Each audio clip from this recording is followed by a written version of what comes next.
बोलिए भगवान श्री कृष्ण महाराज की जय। भगवान शंकर की जय। गुरु नारायण की जय।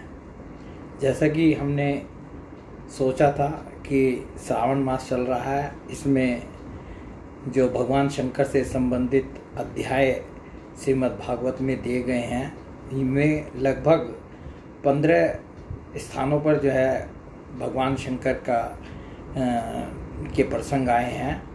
तो उनको हम जो है इस श्रावण मास के कुछ दिनों में, जितने में दिन में वो पूरे हो जाएंगे, उनको पढ़ेंगे, सुनेंगे।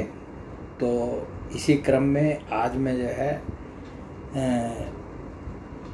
8वें स्कंद का 12वें अध्याय का उनको पढ़ रहा हूँ, जिसमें भगवान ने जब मोहिनी रूप धारण किया था समुद्र मंथन के समय, उसको देखकर भगवान महादेव जी मोहित हो गए थे। तो इस अध्याय का नाम है मोहिनी रूप को देखकर महादेव जी का मोहित होना। श्री सुखदेव जी कहते हैं, परीक्षित, जब भगवान शंकर ने यह सुना कि श्री हरि ने स्त्री का रूप धारण करके असुरों को मोहित कर लिया और देवताओं को अमृत पिला दिया, तब वे सती देवी के साथ बैल पर सवार हो समस्त भूतगणों को लेकर वहाँ गए जहाँ भगवान मधुसूदन निवास करते हैं। भगवान श्री हरि ने बड़े प्रेम से गौरी शंकर भगवान का स्वागत सत्कार किया। वे भी सुख से बैठकर भगवान का सम्मान करके मुस्कुराते हुए बोले। श्री महादेव जी ने कहा, समस्त देवों के आराध्य देव आप विश्वव्यापी जगदीश्वर एवं जगत स्वरूप हैं। समस्त चराचर पदार्थों के मूल कारण ईश्वर और आत्मा भी आप ही हैं। इस जगत के आदि अंत और मध्य आपसे ही होते हैं, परंतु आप आदि मध्य और अंत से रहित हैं। आपके अविनाशी स्वरूप में दृष्टा, दृश्य, भोक्ता और भोग्य का भेदभाव नहीं है। वास्तव में आप सत्य चिन्मात्र ब्रह्म ही हैं। कल्याणकामी महात्मा लोग इस लोक और परलोक दोनों की आसक्ति एवं समस्त कामनाओं का परित्याग करके आपके चरण कमलों की ही आराधना करते हैं। आप अमृत स्वरूप, समस्त पराकृत गुणों से रहित, शोक की छाया से भी दूर, स्वयं परिपूर्ण ब्रह्म हैं। आप केवल आनंद स्वरूप हैं। आप निर्विकार हैं। आपसे भिन्न कुछ नहीं है, परंतु आप सबसे भिन्न हैं। आप विश्व की उत्पत्ति, स्थिति और प्रलय के परम कारण हैं। आप समस्त जीवों के शुभाशुभ कर्म का फल देने वाले स्वामी हैं, परंतु यह बात भी जीवों की अपेक्षा से ही कही जाती है। वास्तव में आप सबकी अपेक्षा से रहित अनपेक्ष हैं। स्वामिन, कार्य और कारण, द्वैत और अद्वैत जो कुछ है वह सब एकमात्र आप ही हैं। ठीक वैसे ही जैसे आभूषणों के रूप में स्थित सुवर्ण और मूल सुवर्ण में कोई अंतर नहीं है, दोनों एक ही वस्तु हैं। लोगों ने आपके वास्तविक स्वरूप को न जानने के कारण आप में नाना प्रकार के भेदभाव और विकल्पों की कल्पना कर रखी है। यही कारण है कि आप में किसी प्रकार की उपाधि न होने पर भी गुणों को लेकर भेद की प्रतीति होती है। प्रभो, कोई आपको ब्रह्म समझते हैं तो दूसरे आपको धर्म कहकर वर्णन करते हैं। इसी प्रकार कोई आपको प्रकृति और पुरुष से परे परमेश्वर मानते हैं तो कोई विमला, उत्कर्षिणी, ज्ञाना, क्रिया, योगा, पहली, सत्या, ईशाना और अनुग्रह, इन 9 शक्तियों से युक्त परम पुरुष तथा दूसरे क्लेश, कर्म आदि के बंधन से रहित पूर्वजों के भी पूर्वज अविनाशी पुरुष विशेष के रूप में मानते हैं। प्रभो, मैं ब्रह्मा और मरीचि आदि ऋषि जो सतगुण की सृष्टि के अंतर्गत हैं, जब आपकी बनाई हुई सृष्टि का भी रहस्य नहीं जान पाते, तब आपको तो जान ही कैसे सकते हैं। फिर जिनका चित्त माया ने अपने वश में कर रखा है और जो सर्वदा रजोगुणी और तमोगुणी कर्मों में लगे रहते हैं, वे असुर और मनुष्य आदि तो भला जानेंगे ही क्या। प्रभो, आप सर्वात्मक एवं ज्ञान स्वरूप हैं, इसलिए वायु के समान आकाश में अदृश्य रहकर भी आप संपूर्ण चराचर जगत में सदा सर्वदा विद्यमान रहते हैं तथा इसकी चेष्टा, स्थिति, जन्म, नाश, प्राणियों के कर्म एवं संसार के बंधन, मोक्ष सभी को जानते हैं। प्रभु, आप जब गुणों को स्वीकार करके लीला करने के लिए बहुत से अवतार ग्रहण करते हैं, तब मैं उनका दर्शन करता ही हूँ। अब मैं आपके इस अवतार का भी दर्शन करना चाहता हूँ, जो आपने स्थिर रूप में ग्रहण किया था, जिससे दैत्यों को मोहित करके आपने देवताओं को अमृत पिलाया। स्वामी, उसी को देखने के लिए हम सब आए हैं। हमारे मन में उसके दर्शन का बड़ा कौतूहल है। श्री सुखदेव जी कहते हैं, जब भगवान शंकर ने विष्णु भगवान से यह प्रार्थना की, तब वे गंभीर वाणी से हंसकर शंकर जी से बोले। श्री विष्णु भगवान ने कहा, शंकर जी, उस समय अमृत का कलश दैत्यों के हाथ में चला गया था। अतः देवताओं का काम बनाने के लिए और दैत्यों का मन एक नए कौतूहल की ओर खींच लेने के लिए ही मैंने वह स्त्री रूप धारण किया था। देव शिरोमणि, आप उसे देखना चाहते हैं, इसलिए मैं आपको वह रूप दिखाऊंगा, परंतु वह रूप तो कामी पुरुषों का ही आदरणीय है, क्योंकि वह काम भाव को उत्तेजित करने वाला है। यहाँ मैं थोड़ा सा ये बताना चाहूँगा कि जिस समय समुद्र मंथन हो रहा था, तो समुद्र मंथन में बहुत सी चीज़ें निकली। सबसे पहले तो विषि निकला था, जिसका को लेकर के सब भगवान शंकर के पास गए थे और भगवान शंकर ने विष का पान किया था। और उसके बाद उसमें से एक एक करके बहुत चीज़ें निकलती गई। लक्ष्मी जी भी समुद्र से निकली थी। तो और बाद में जो है धन्वंतरी जी निकले, जिसके लिए भागवत में लिखा है कि भगवान के अंशांश अवतार हैं धन्वंतरी जी।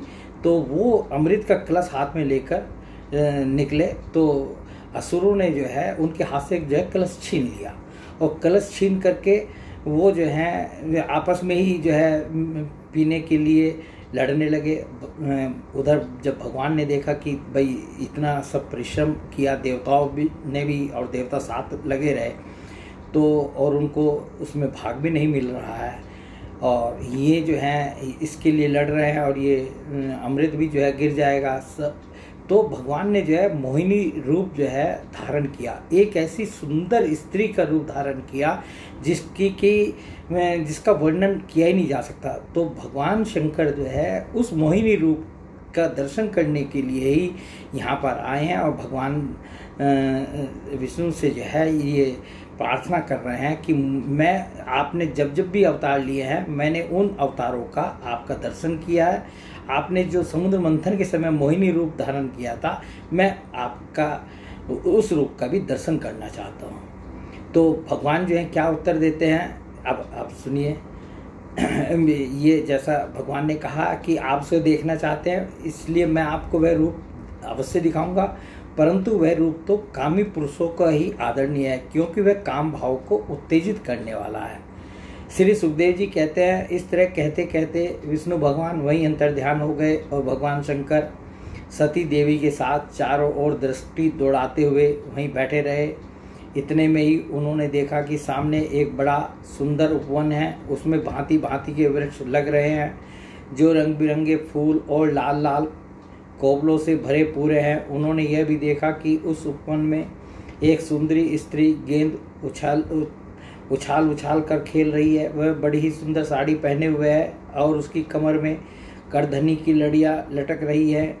गेंद के उछालने और लपक कर पकड़ने से उसके स्तन और उन पर पड़े हुए हार हिल रहे हैं। ऐसा जान पड़ता था मानो इनके भार से उसकी पतली कमर पग पग पर टूटते टूटते बच जाती है। वह अपने लाल लाल पल्लवों के समान सुकुमार चरणों से बड़ी कला के साथ ठुमुक ठुमुक चल रही थी। उछलता हुआ गेंद जब इधर उधर छलक जाता था, तब वह लपक कर उसे रोक लेती थी।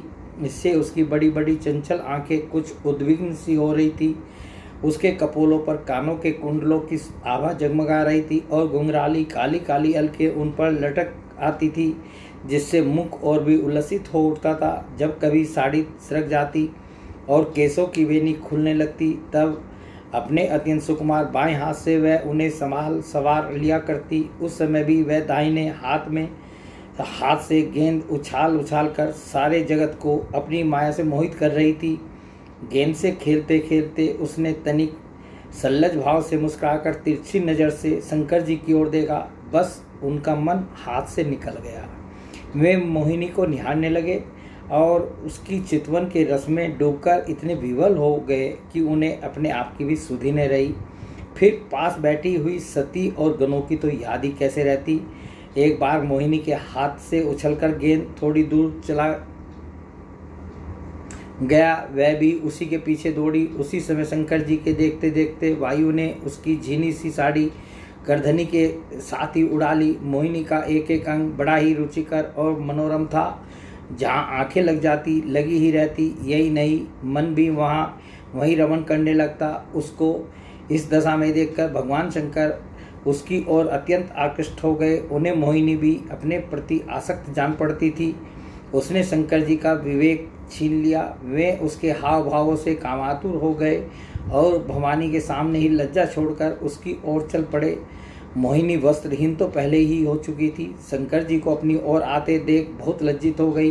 वह एक वृक्ष से दूसरे वृक्ष की आड़ में जाकर छिप जाती और हंसने लगती, परंतु कहीं ठहरती न थी। भगवान शंकर की इंद्रियां अपने वश में नहीं रही, वे कामवश हो गए थे। अतः हथिनी के पीछे हाथी की तरह उसके पीछे पीछे दौड़ने लगे। उन्होंने अत्यंत वेग से उसका पीछा करके पीछे से उसका जूड़ा पकड़ लिया और उसकी इच्छा न होने पर भी उसे दोनों भुजाओं में भरकर हृदय से लगा लिया।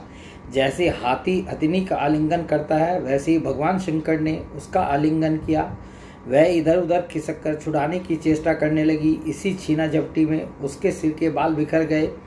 वास्तव में वह सुंदरी भगवान की रची हुई माया ही थी।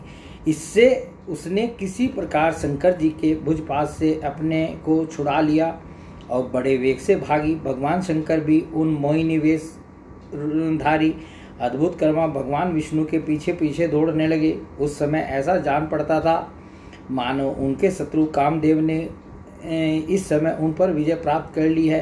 कामुक हथिनी के पीछे दौड़ने वाले मदोन्मत्त हाथी के समान वे मोहिनी के पीछे पीछे दौड़ रहे थे। यद्यपि भगवान शंकर का वीर्य अमोघ है, फिर भी मोहिनी की माया से वह स्खलित हो गया। भगवान शंकर का वीर्य पृथ्वी पर जहाँ जहाँ गिरा वहाँ वहाँ सोने चांदी की खानें बन गई। परीक्षित, नदी, सरोवर, पर्वत, वन और उपवन में एवं जहाँ जहाँ ऋषि मुनि निवास करते थे, वहाँ वहाँ मोहिनी के पीछे पीछे भगवान शंकर गए थे। परीक्षित, वीर्यपात हो जाने के बाद उन्हें अपनी स्मृति हुई। उन्होंने देखा कि अरे, भगवान की माया ने तो मुझे खूब छकाया।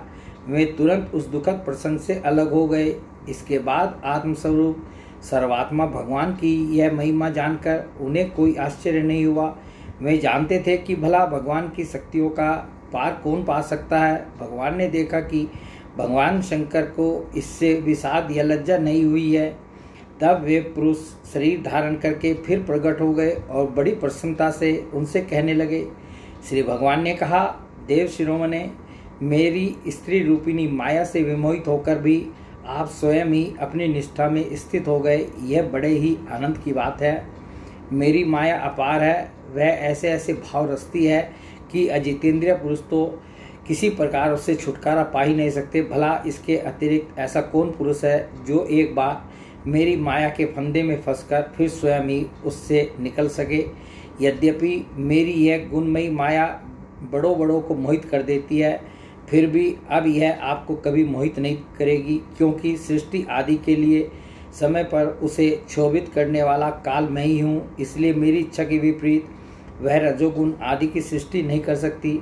श्री सुखदेव जी कहते हैं, परीक्षित, इस प्रकार भगवान विष्णु ने भगवान शंकर का सत्कार किया। तब उनसे विदा लेकर एवं परिक्रमा करके वे अपने गणों के साथ कैलाश को चले गए। भरत वंशिरोमणि, भगवान शंकर ने बड़े बड़े ऋषियों की सभा में अपनी अर्धांगिनी सती देवी से अपने विष्णु रूप की अंशभूता मायामयी मोहिनी का इस प्रकार बड़े प्रेम से वर्णन किया। देवी, तुमने परम पुरुष परमेश्वर भगवान विष्णु की माया देखी। देखो, यूँ तो मैं समस्त कला कौशल विद्या आदि का स्वामी और स्वतंत्र हूँ, फिर भी उस माया से विवश होकर मोहित हो जाता हूँ। फिर दूसरे जीव तो परतंत्र हैं ही, अतः वे मोहित हो जाएं, इसमें कहना ही क्या है। जब मैं 1000 वर्ष की समाधि से उठा था, तब तुमने मेरे पास आकर पूछा था कि तुम किसकी उपासना करते हो। वे यही साक्षात सनातन पुरुष हैं। न तो काली उन्हें अपनी सीमा में बांध सकता है और न वेद ही इनका वर्णन कर सकता है। इनका वास्तविक स्वरूप अनंत और अनिवर्चनीय है। श्री सुखदेव जी कहते हैं, प्रिय परीक्षित, मैंने विष्णु भगवान की यह ईश्वरीय पूर्ण लीला तुमको सुनाई, जिसमें समुद्र मंथन के समय अपनी पीठ पर मंद्राचल धारण करने वाले भगवान का वर्णन है। जो पुरुष बार बार इसका कीर्तन और श्रवण करता है, उसका उद्योग कभी और कहीं निष्फल नहीं होता, क्योंकि पवित्र कीर्ति भगवान के गुण और लीलाओं का गान संसार के समस्त क्लेश और परिश्रम को मिटा देने वाला है। दुष्ट पुरुषों को भगवान के चरण कमलों की प्राप्ति कभी नहीं हो सकती। वे तो भक्ति भाव से युक्त पुरुष को ही प्राप्त होते हैं। इसी से उन्होंने स्त्री का मायामय रूप धारण करके दैत्यों को मोहित किया और अपने चरण कमलों के शरणागत देवताओं को समुद्र मंथन से निकले हुए अमृत का पान कराया। केवल उन्हीं की बात नहीं, चाहे जो भी उनके चरणों की शरण ग्रहण करे, वे उसकी समस्त कामनाएं पूर्ण कर देते हैं। मैं उन प्रभु के चरणों में नमस्कार करता हूँ।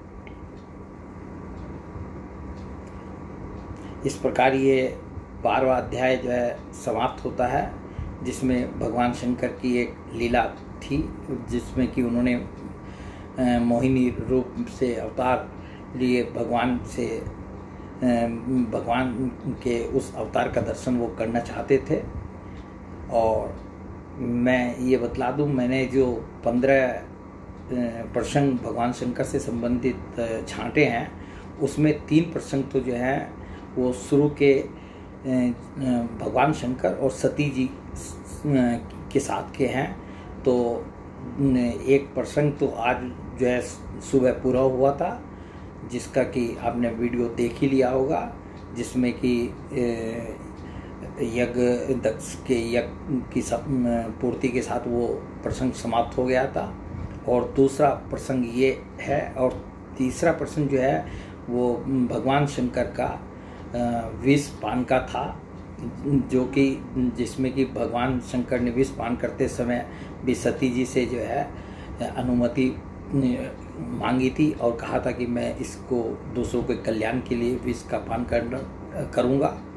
तो ये 3 प्रसंग जो हैं हम जो है सती जी से संबंधित तीनों पूरे हो गए। अब जो है हम अगले वीडियो में भगवान शंकर और पार्वती जी से संबंधित करीब 7 प्रसंग हैं, उनको सुनेंगे और उनका वीडियो बनाएंगे। बोलिए भगवान शंकर की जय, भगवान श्री कृष्ण की जय, गुरु नारायण भगवान की जय, सभी भक्तों सज्जनों की जय।